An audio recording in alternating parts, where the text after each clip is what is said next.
Toujours équipé de gilets qui nous matérialisent pour qu'on soit bien visible, donc que ce soit le jour ou la nuit, surtout la nuit, donc c'est fluorescent. Non, c'est pas vrai.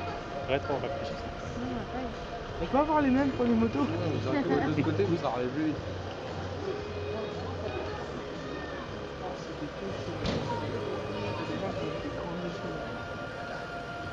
Donc le conducteur va mettre un extincteur, donc ça c'est en cas de départ de feu. C'est une prévention. Qui casse le carreau? Un carreau. Bah si, hein. Tu peux casser le face derrière. Hein. Donc la première chose c'est qu'ils vont chercher après l'ouverture d'une porte. Donc là en l'occurrence tout est fermé. T'enlèves le joint, tu prends le t-shirt.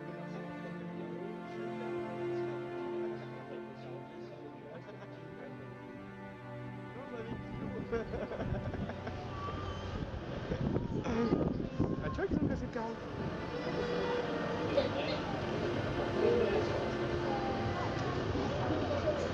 Donc ici en attendant le VSR, donc un moyen lourd. Donc pour aborder la victime ils vont casser un carreau.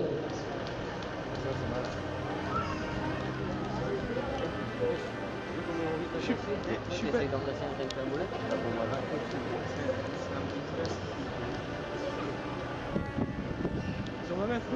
Donc voilà, l'abordage de la victime commence, ici à cet instant. Donc ils vont effectuer un premier bilan, donc la conscience, savoir si la personne se souvient de ce qui s'est passé, d'éventuelles victimes supplémentaires.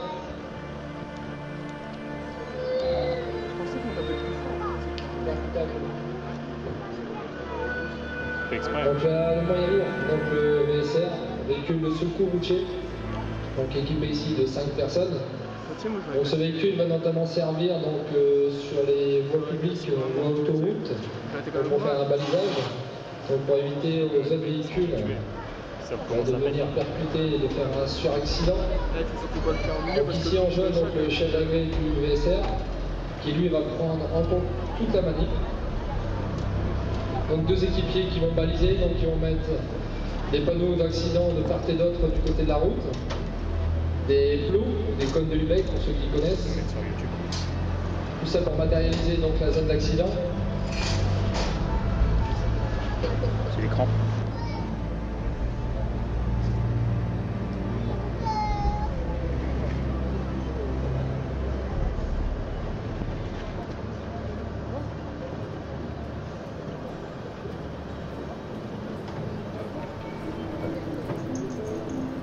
Donc ici, donc l'équipe du VSAB est en train de poser un collier, donc un collier cervical qui est composé de 2 parties.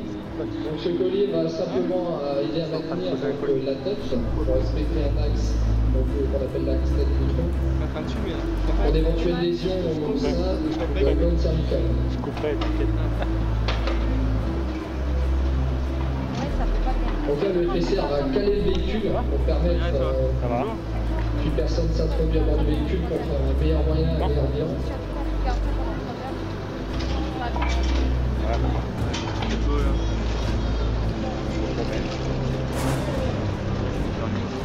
Ça y est?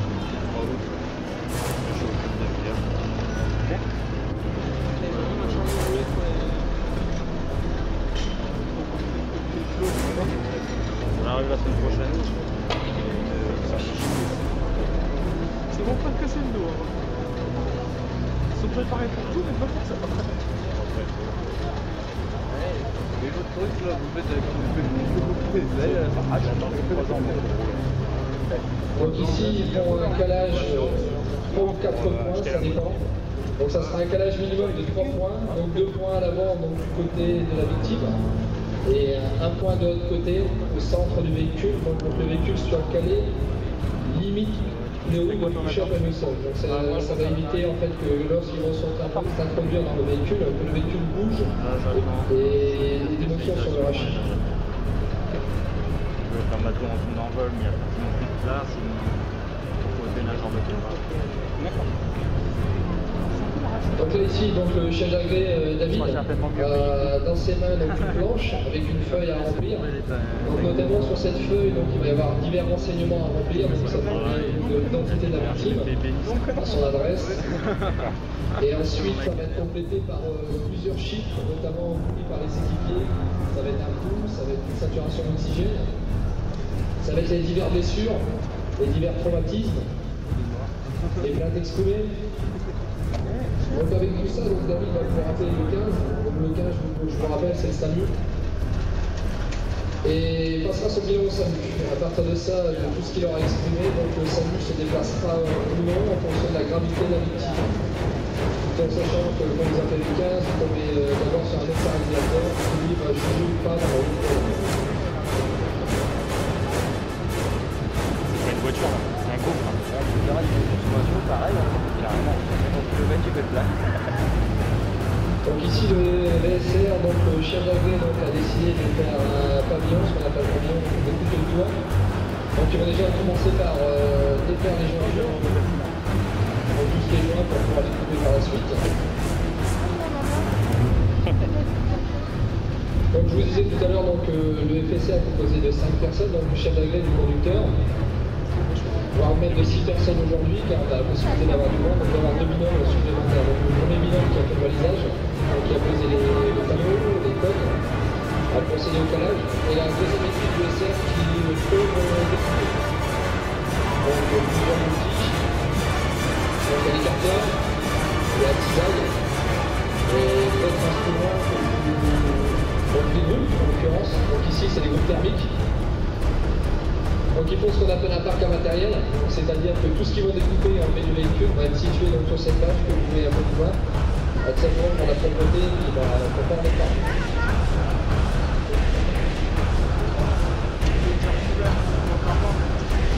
Donc l'équipage du SR est équipé donc d'une tenue textile, d'un surpantalon, d'un gilet, d'un casque, de gants. Donc tout ça c'est pour la protection. De lunettes que vous pouvez voir donc pour la désincar, pour éviter tout ce qui est débris dans les yeux, donc tout ce qui est notamment du verre, de la ferraille éventuellement. C'est plus rapide que chez Carglass. Voilà, donc là David vient d'interférer au sein du SR, tout simplement pour lui faire entrer son personnel pour avoir une meilleure vue de la victime. Donc c'est ce qu'on appelle un écureuil. Ouais, celui-là. Harcelé. Ah ouais? Téléphone, peignable, rouge et blanche. On attend c'était moi. Téléphone. Non, c'est pas moi. Donc sous le drap, donc c'est simplement pour protéger la victime donc de tous les débris qui vont suivre, avec donc un équipier qui fera toujours un match à tête, donc jusqu'à la fin de l'évacuation. Moi j'y ai pensé, mais quand j'ai vu que tu avais de l'activité sur Facebook, j'ai dit c'est pas lui. Ouais. Super la référence. Ah non, mais moi j'ai su que c'était. J'ai su que c'était une bécane rouge et blanche. Je te rassure, j'ai pas regardé. Donc Romain ici présent a dans ses mains donc, ce qu'on appelle une araignée, donc c'est un inhibiteur d'airbag. Donc tout simplement on va positionner ça sur le volant, ça évite que ça arrive, ça peut arriver. Donc Jean-François se plaint de douleur dorsale, Du changement de douleur place. cervicale. Il a une plaie importante à l'avant-bras gauche. La voiture Une qui a très grosse changé de douleur. place. Ah oui, Donc on peut voir une coloration sur son bras qui est de couleur bleue, donc qui peut annoncer un traumatisme assez important. Donc il dit traumatisme, dit maintien, donc nous emploierons donc des attelles. Donc les attelles seront posées par les équipes du VSAV. Donc là on peut voir Cyril qui découpe le pare-brise.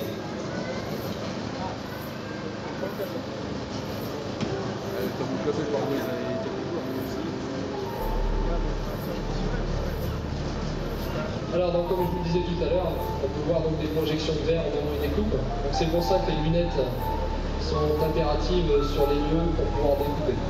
vous pouvez les mettre quoi? Si, ils les ont. Intégrés au casque. Donc, aux abords de Jean-François qui est toujours une victime, donc il y a toujours du personnel, quoi qu'il arrive, il y aura toujours au minimum une personne autour d'elle.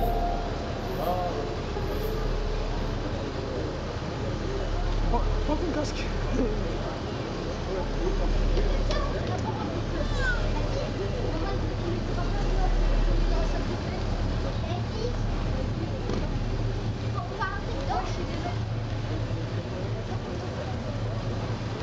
Donc David ici a pris toutes ces informations qu'il lui fallait donc, pour lui donner son premier bilan au sein du SAMU. Donc pour éventuellement avoir donc, un véhicule de secours assez rapidement. Donc il a plusieurs... je vais lui prendre sa feuille. Je ne sais pas si c'est Bertie. Donc je vous montre à tous donc, un peu à quoi ça ressemble une fiche bilan. Tout est préfet, tout est à peu machin, et juste à mettre les chiffres. Donc tout ça, Bertie, je sais pas, que ce soit un accident de la route, un blessé à domicile ou simplement un malaise, donc cette fiche sera automatiquement remplie. Automatiquement.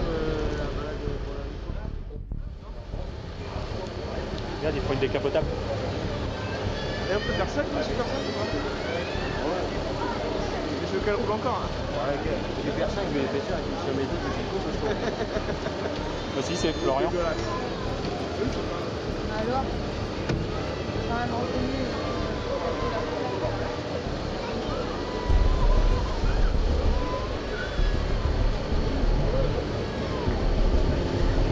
Ah, mais t'as remonté.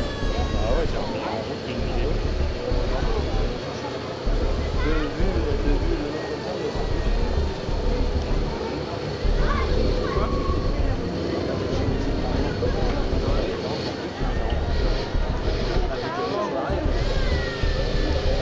Dis donc, tu viens plus soirée?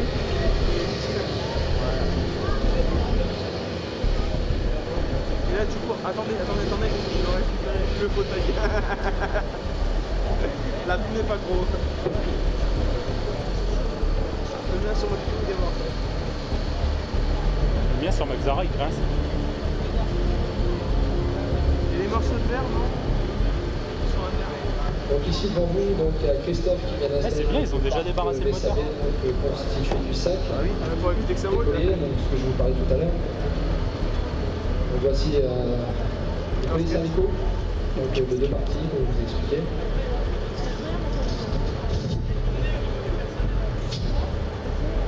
Donc ici dans ma main la partie avant, donc il vient se placer au niveau du cou. Ici la partie arrière.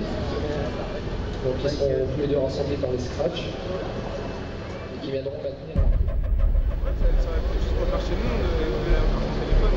Tu sais, moi, la punition, on m'a dit tes passages, on interdit l'accès à la cour de l'entreprise. À tous les niveaux et puis t'as enlevé tous les avantages juste pour faire chier pendant 2 mois. Quoi. Il faut savoir que dans un véhicule, il y a des ceintures. Donc on peut pas couper les motos. Il y a des contentionnaires et en plus il y a des barres de renfort dans certains véhicules. Et dans les véhicules costauds que d'autres. Donc ce qui nous donne un peu de mal à des incarcérations parce que des fois on a des outils. Le temps passe, ça fait quelques années, l'évolution fait que on va de mieux en mieux pour des incarcérations, mais bon, c'est pas toujours facile. C'est contagieux, quoi. Vous voulez tous monter du vol, ça donne envie d'avoir un accident quand même. Et là il se trompe, il met ton bras. Donc ici on peut voir donc l'équipage VSAB et l'équipage SRP se concertent parce que l'équipage VSAB doit poser une attelle cervico-thoracique, donc ce qui va permettre d'évacuer la victime sereinement. Donc c'est une attelle donc, qui tient toute la colonne vertébrale, donc qui monte jusqu'à la tête, munie de sangle ainsi qu'aux jambes. Donc cela va nous permettre comme moyen d'extraction pour sortir sereinement la victime sur un pendule. Mais savez, vous arrêtez, il y a des parts. Vous savez ? C'est un peu bizarre.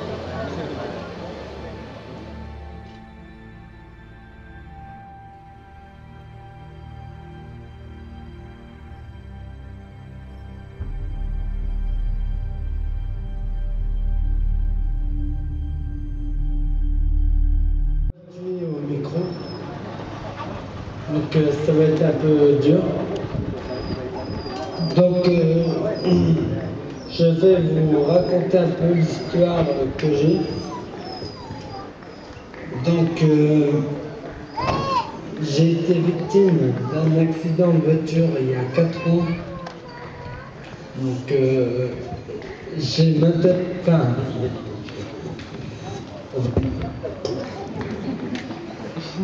J'avais donc 19 ans. Donc pour les petits 19 plus 4, ça fait...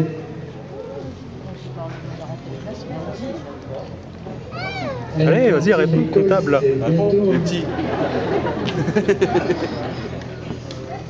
Donc j'ai eu un accident à Bouc-Maison, un petit bled à côté de Toulon. Je sortais de boîte du Caisse-Ouest, je sais pas si vous connaissez. Le soir, j'avais été arbitrer un match de foot parce que j'étais arbitre, je joue au foot. Donc j'avais été faire un match nocturne. Ensuite, les copains m'ont forcé un peu, à forcer, je sais pas, mais ont voulu qu'on sorte. Je n'ai pas refusé parce que quand on est jeune, on est un peu bête.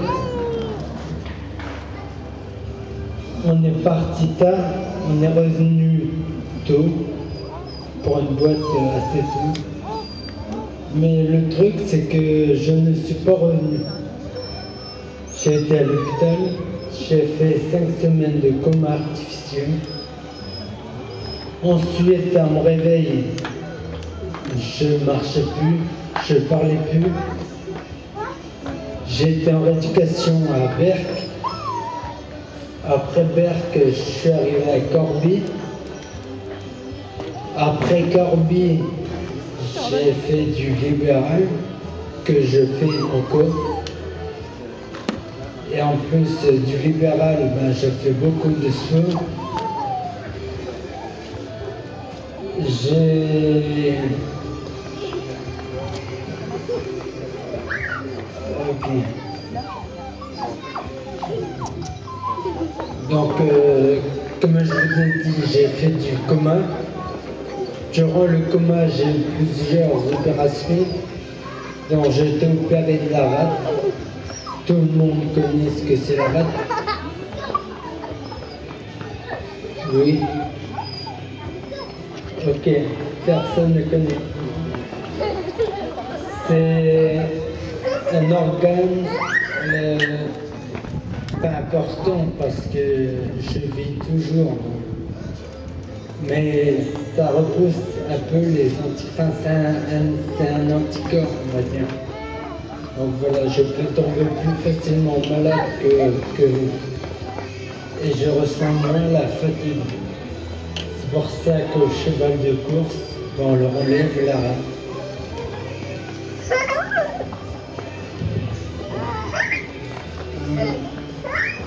Donc voilà. C'est bon?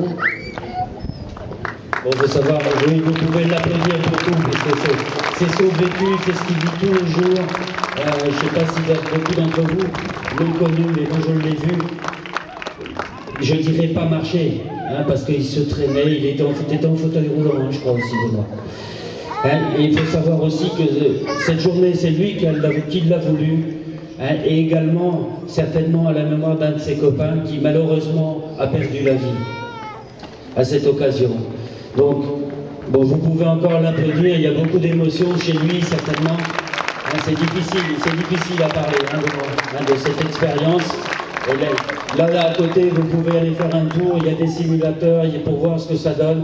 Vous avez aussi, pour ceux qui, de temps en temps, abusent un petit peu de l'alcool, un parcours avec des lunettes. Il est bref, et ça vous montrera, faudra prendre conscience de ce qu'on voit quand on a un petit peu plus de 0,5 g d'alcool dans le sang.